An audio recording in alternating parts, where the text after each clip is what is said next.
बाबा रामदेव ने पिछली सरकारों में, अब ये कहाँ चले गए? अब जिसे बाबा रामदेव कहते हैं वो लाला रामदेव है। बाबा किसने कहा? उससे पूछो जो कहते थे देश के युवा से। युवा कहाँ खड़ा है? सारा सुन ले, आपके पीछे है युवा। सब सुन ले कि जो कहता था 35 रुपये पेट्रोल चाहिए तो किसे वोट दोगे? आज उससे पूछो कि जब आंदोलन दिल्ली में किया था तो सलवार पहन के भागा था। अब के पूछ लेना कौन सा पेटीकोट पहन के भागेगा। क्या अन्ना ना हिंदू खतरे में है, ना मुसलमान खतरे में है, ना सिख खतरे में है, ना ईसाई खतरे में है। अरे यारो बचा लो देश को, ये बीजेपी पार्टी खतरे में है। वेरी गुड, बहुत बढ़िया। किसान आंदोलन प्रचंड है। मुजफ्फरनगर ऐतिहासिक धरती, वो धरती जिस धरती से किसानों के पक्ष में बार बार इतिहास रचे गए, वो धरती जिस धरती से बार बार किसानों की आवाज़ को उठा करके इन सरकारों को ललकारा गया, उसी धरती पर कल यानी 5 सितंबर को महापंचायत, ऐतिहासिक महापंचायत होने वाली है।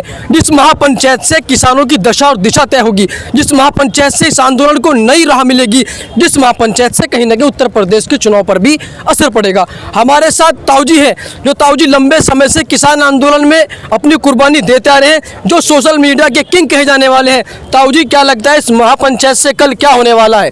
सरकार को कल क्या मैसेज जाएगा? देखिए, इस लोकतंत्र में भीड़ का भी एक अलग महत्व होता है और कल किसान जो नाराज है वो अपनी नाराज़गी जाहिर करने के लिए मुजफ्फरनगर की धरती पे आ रहा है और ये सरकार को मैसेज जाएगा। वो देख ले कि जो हमें मुट्ठी भर कहते थे तो अब देखेंगे सरकार की कितनी बड़ी मुट्ठी है। ताऊजी, जैसे हरियाणा पंजाब में लंबे समय से सभाएं होती आ रही है, क्या आपको नहीं लगता कि कहीं ना कहीं ये सभा भी एक सभा बन के रह जाएगी? क्या करें और क्या करें, आप बता दो कैसे आंदोलन करें? कल क्या निर्णय ले जाएगा? कल क्या इस आंदोलन को तेज करने के लिए कुछ ऐसा निर्णय कि जिस तरह सरकार को कहीं ना कहीं चेताने का काम किया जाएगा? एक रात बाकी है, कल सुनना। पंचों का फैसला मैं कैसे बता सकता हूँ? कोई भी नहीं बता सकता। आपका नजरिया क्या कहता है? जैसे करनाल में बार बार लाठी चार्ज कर देना, किसानों पर ब्रिटिश शासन की तरह सरकार आज हावी होकर के किसानों को ये बताना चाहती है, कहीं ना कहीं दबाना चाहती है। आप सरकार को दो टूक में क्या जवाब देना चाहते हो? देखिए, सरकार अहंकारी सरकार है, सरकार तानाशाही सरकार है, लोकतंत्र खत्म हो चुका है, ये पर राजतंत्र की तरफ जा रहा है, देश गुलामियत की तरफ जा रहा है। देश की जनता से अनुरोध है कि बचा लो देश को, क्योंकि आप लोग गुलाम बनने जा रहे हो। जिस तरह देश के अंदर ईस्ट इंडिया कंपनी आई थी और वो व्यापार करने आई थी और वो व्यापार करते करते उसने भारत के सारे व्यापार पर कब्जा कर लिया, भारत गुलाम कर लिया।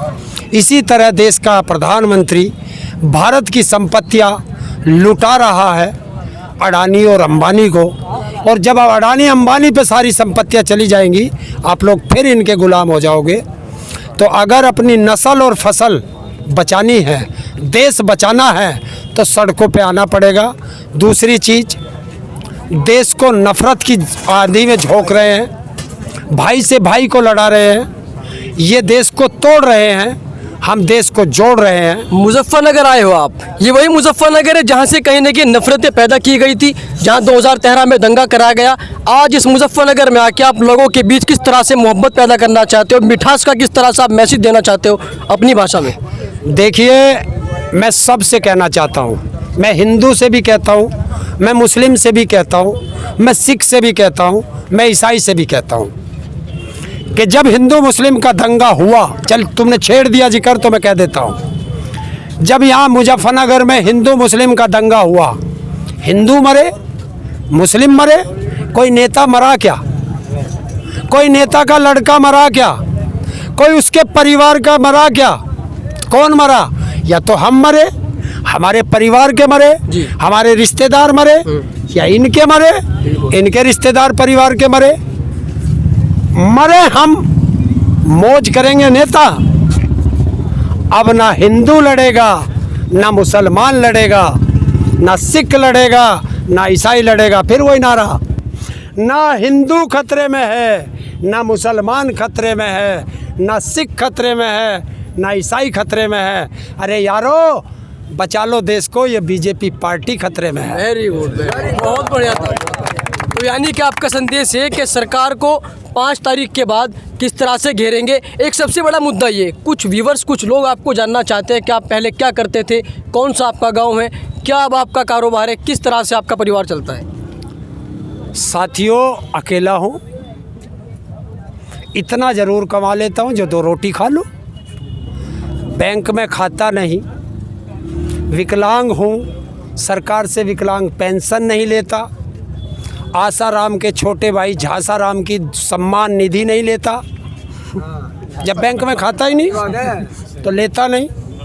कमाता हूँ, 2 रोटी खाता हूँ, जेब में पैसे होते हैं तो आंदोलनों में कूद जाता हूँ, नहीं होते हैं फिर कमाने लग जाता हूँ। ये जैसे एक अन्ना हजारे जैसे कि लंबे लंबे आंदोलन किए बाबा रामदेव ने पिछली सरकारों में, अब ये कहाँ चले गए। अब जिसे बाबा रामदेव कहते हैं वो लाला रामदेव है। बाबा किसने कहा, उससे पूछो जो कहते थे देश के युवा से। युवा कहाँ खड़ा है, सारा सुन ले, आपके पीछे है युवा, सब सुन ले, कि जो कहता था 35 रुपये पेट्रोल चाहिए तो किसे वोट दोगे। आज उससे पूछो कि जब आंदोलन दिल्ली में किया था तो सलवार पहन के भागा था। अब के पूछ लेना कौन सा पेटीकोट पहन के भागेगा। क्या अन्ना हजारे जो महाराष्ट्र में लंबे लंबे आंदोलन से जाने गए, जिनके आंदोलन ने केजरीवाल को मुख्यमंत्री बना दिया, आज वे भी मौन नजर आते हैं। मेरे साथ भी धोखा हुआ, मैं उस आंदोलन का हिस्सा था। अरे लेकिन जब पता चला, जैसे मुजफ्फरनगर के लोग लूटे, दंगों में लड़ गए, सरकार बनवा दी, बाद में पता चला रहे इन खूनियों की सरकार बना दी जिन्होंने हमारे परिवार मरवाए थे। ऐसे ही मैं भी लूटा कि मैं अन्ना आंदोलन का साथी था, बाद में पता चला उसको सारी फंडिंग तो बीजेपी आरएसएस ही कर रही थी। तो ये आपका मैसेज है, यानी कि कल महापंचायत के दिन आप इस आंदोलन में कुछ बदलाव देखोगे, किसानों में बदलाव देखोगे, आंदोलन में तेजी आएगी। मुझे मत नहीं दिखना, इनको देखना है। आप एक बड़ा हिस्सा हो आंदोलन का, आपसे ही प्रेरित होकर बहुत से लोग बॉर्डर पर आते हैं, आपको देखने के लिए कुछ लोग आंदोलन से प्रेरित हो जाते हैं, आंदोलन में अपनी आस्था जताते हैं। आपका एक बहुत बड़ा योगदान किसान लोग मानते हैं, उन किसानों को आपका क्या संदेश है। देखिए, मेरे जैसे कितने आए, कितने जाएंगे। ये आंदोलन है, देश बचाने का आंदोलन है। देश बचा लो, मौका है, बीजेपी एक धोखा है, तो बच जाओ। तो इसलिए मैं कहता हूँ, और सरकार को चैलेंज है, मत छेड़ो किसानों को, लड़ना मुश्किल होगा। कल मुजफ्फरनगर की धरती से किसान ऐसा इतिहास लिखेगा कि सरकारों को पढ़ना मुश्किल होगा। बिल्कुल, धन्यवाद ताऊ जी। बार बार कहा कि इतिहास की धरती मुजफ्फरनगर, और बाबा जी ने भी बताया कि कल इतिहास लिखा जाएगा। एक और इतिहास लिखने के लिए मुजफ्फरनगर की धरती तैयार खड़ी है। अब कल देखते हैं, कल महापंचायत में लाखों की तादाद बताई जा रही है, क्या कल कहीं ना कहीं किसान इतनी भारी तादाद में आने वाला है कि मुजफ्फरनगर की सड़कें गलियां जाम हो जाएगी और सरकार को कानून लेने पर वापसी होना पड़ेगा, वापस लेना पड़ेगा। किसान आंदोलन से हर खबर को देखने के लिए जुड़े रहे मेरे यानी मानसी राणा के साथ। जय जवान जय किसान, धन्यवाद।